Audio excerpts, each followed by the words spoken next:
Écurie légendaire fondée en 1963 par Bruce McLaren, pilote éponyme de la firme anglaise, McLaren Racing est en Formule 1 depuis 1966. Elle fait aujourd'hui partie des équipes les plus titrées de la catégorie, avec notamment Ferrari et Williams. Mais depuis son dernier titre constructeur en 1998 et les saisons de domination de Ferrari et Renault au cours des années 2000, l'écurie des Woking a eu du mal à revenir au meilleur niveau. Jusqu'à la saison 2007, qui est la saison du Spygate, qui a sonné le début d'une nouvelle période de trouble pour McLaren, qui ne s'en est relevé que très récemment.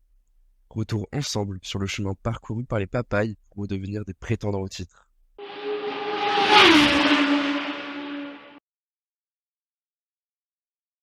McLaren, c'est plus de 880 Grands Prix disputés, plus de 180 victoires et plus de 500 podiums.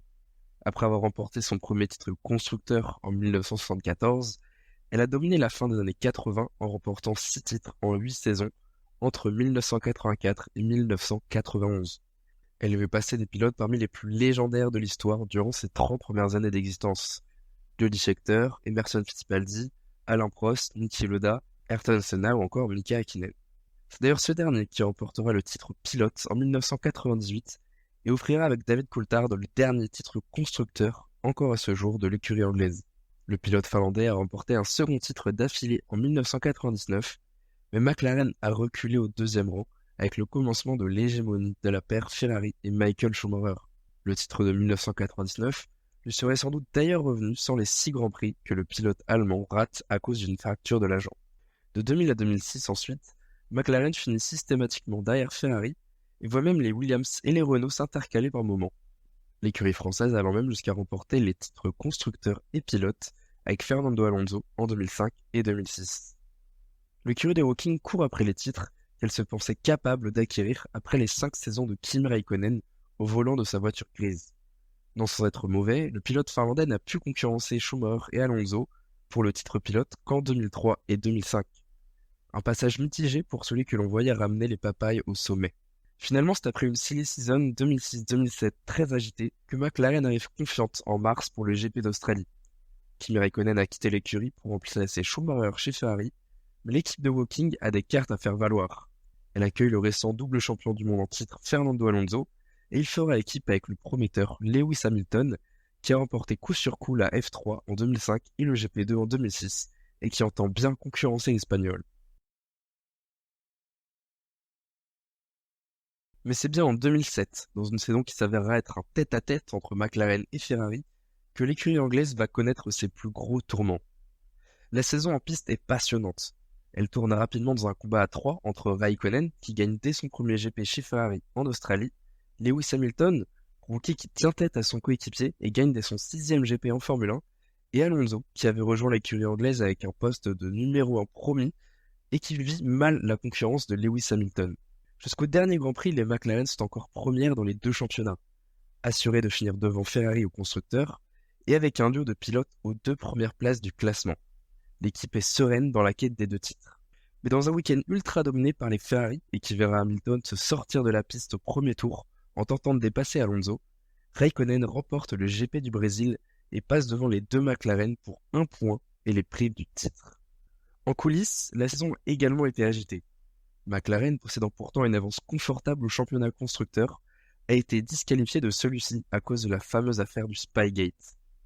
L'écurie de Ron Dennis avait recueilli des documents confidentiels sur la conception de la Ferrari 2007, une affaire d'espionnage industriel que Lucas Parlefin a traité dans une très bonne vidéo récemment et que d'ailleurs je vous invite à regarder. Toujours est-il que McLaren perd les 2 titres cette année-là et se verra infliger une lourde amende qui impactera l'équipe pendant plusieurs années. Et alors que McLaren entrevoyait un retour de la gloire, quasiment 10 ans après ses derniers trophées, ce fut finalement le début d'une longue période de troubles. Déjà, Alonso quitte l'écurie une année seulement après avoir rejoint, en conflit avec sa direction. Mais la saison 2008 reste une belle saison avec la victoire de Lewis Hamilton au championnat, suite à un nouveau GP du Brésil rocambolesque en clôture. L'ère de leadership de Lewis Hamilton débute alors chez McLaren. Mais cette ère correspond surtout aux saisons de domination de Brown en 2009 et de Red Bull de 2010 à 2013. L'écurie des Woking finira à la 2e ou 3e place durant cette période, mais elle n'a jamais vraiment été en mesure de jouer le titre constructeur, bien trop loin de l'écurie autrichienne. ni le titre pilote d'ailleurs, tant la paire Red Bull-Vettel était forte sur ces années-là. La situation va même s'empirer lorsque Lewis Hamilton va rejoindre le projet Mercedes à la fin de la saison 2012, marqué par des line-up compliqués avec un Sergio Perez ou un Kevin Magnussen qui accompagne un Jenson Button présent lui depuis 2010 dans l'écurie. Les saisons 2013 puis 2014 verront McLaren reculer considérablement dans la hiérarchie jusqu'à la 5e place, son plus mauvais classement depuis 2004. Pour rebondir, Ron Dennis et McLaren annoncent un changement majeur. Honda sera le motoriste de l'écurie à partir de 2015. La saison 2015 de McLaren voit un autre bouleversement. Fernando Alonso revient dans l'écurie aux côtés de Jenson Button pour la mener vers la victoire.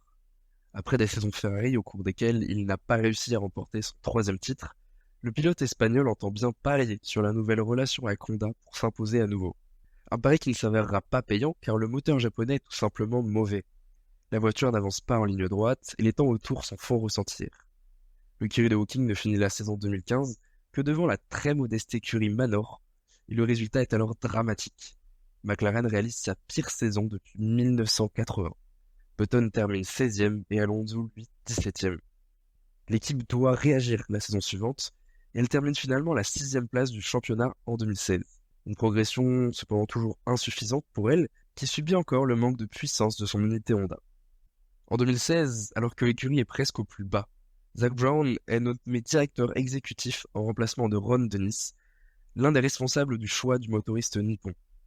L'Américain est alors recruté pour sauver les meubles et redresser l'écurie. Il n'aura pas grand impact sur la nouvelle saison catastrophique de McLaren en 2017, qui finira à nouveau 9e du constructeur en ne marquant aucun point lors de ses 7 premiers GP, le pire début de saison de son histoire.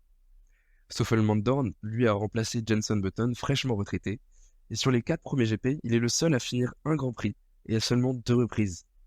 Alonso, de son côté, abandonne à chacune des courses à cause notamment de défaillances du moteur nippon.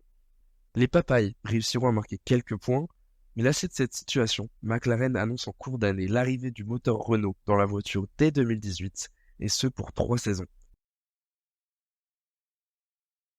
2018 démarre de belle manière, avec la présence d'Alonso dans les points lors des 5 premières courses. Le reste de la saison ne sera lui pas très réjouissant pour l'équipe, qui ne verra que 5 nouvelles entrées dans les points sur les 16 derniers GP. McLaren finira tout de même la saison 6e, une progression par rapport à 2017, mais ce classement encore décevant aura des conséquences. Fernando Alonso, démotivé, annonce son retrait de la Formule 1 à la mi-saison, et Van Dorn, lui, sous-performant et dernier vestige de l'ère Ron Dennis, est remercié après seulement 2 saisons dans la catégorie reine du sport auto. La saison 2008 a été compliquée, mais elle est encourageante pour 2019, et les Papayes annoncent le recrutement de Carlos Sainz, pilote performant depuis plusieurs saisons chez Renault, qui sera accompagné de Lando Norris l'année prochaine. Le jeune poulain McLaren, suivi par l'écurie depuis qu'il est jeune, monopolise les espoirs à long terme de l'écurie. Et ces changements sont une réussite, car de 2019 à 2021, les Papayes s'améliorent progressivement, et l'écurie de Hawking termine systématiquement à la place de meilleur des autres. 4e en 2019, puis 3e en 2020, profitant des déboires de Ferrari. Sainz se classe 6e lors des 2 premières saisons, devançant même la 2e Red Bull à chaque fois. L'écurie remonte sur un podium 5 ans après son dernier grâce au pilote espagnol en 2019.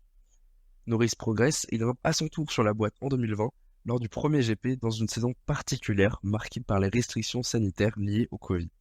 En 2021, Ricciardo remplace Sainz parti chez Ferrari et Norris mène l'écurie vers une nouvelle 4e place grâce notamment à ses 4 podiums. McLaren retrouve même le goût de la victoire grâce au pilote australien à Monza après 9 ans de disette et la saison 2012.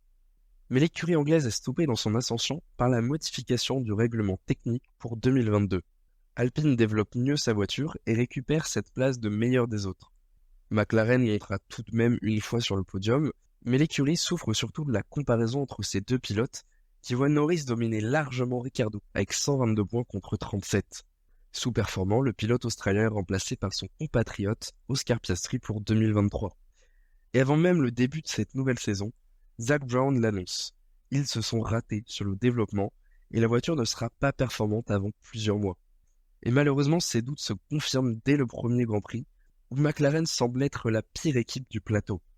Avec de la réussite, elle arrive à se maintenir à la 6e place du constructeur, en ne rentrant qu'à 5 reprises dans les points avant le GP d'Autriche. Mais tout le paddock raille alors le choix d'Oscar Piastri, ancien protégé d'Alpine dans la catégorie junior, et qui a choisi de rejoindre les Papayes pour 2023, alors que Alpine est plus performant en début de saison. Mais la suite de la saison va donner raison au jeune rookie. Car dès le 9e week-end de la saison en Autriche, McLaren va revenir en force avec une énorme amélioration de sa monoplace. La 4e place de Norris à Spielberg n'est que le début d'une série de 12 Grands Prix dans les points.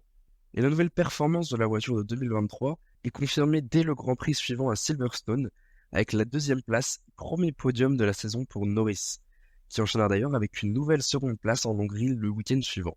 La McLaren, absente en début de saison, est désormais l'une des suiveuses de la Red Bull ultra dominatrice. Elle fait d'ailleurs jeu égal avec des Ferrari et des Mercedes, qu'elle devance même parfois, et elle fonce sur Aston Martin pour récupérer la 4e place du classement constructeur. McLaren s'impose même comme la claire 2e meilleure écurie du plateau sur la fin de saison. Norris finit sur le podium à 7 reprises sur les 14 derniers GP, lorsque Piastri en marque 2 et remporte la course sprint au Qatar. L'écurie de Woking prend facilement la 4e place à Aston Martin dès le Grand Prix des États-Unis, 4 Grands Prix avant la fin de saison, et nourrit les espoirs de bon nombre de suiveurs de la Formule 1 qui espèrent un combat pour le titre dès 2024. Car Red Bull n'a laissé la victoire qu'à une reprise sur l'ensemble de la saison 2023, et malheureusement, le début de saison suivante nous laisse entrevoir une issue similaire. Verstappen remporte 4 des 5 premières courses en dominant largement les débats, et sur le début de saison, c'est Ferrari qui semble être la première concurrente avec la victoire de Sainz à Melbourne.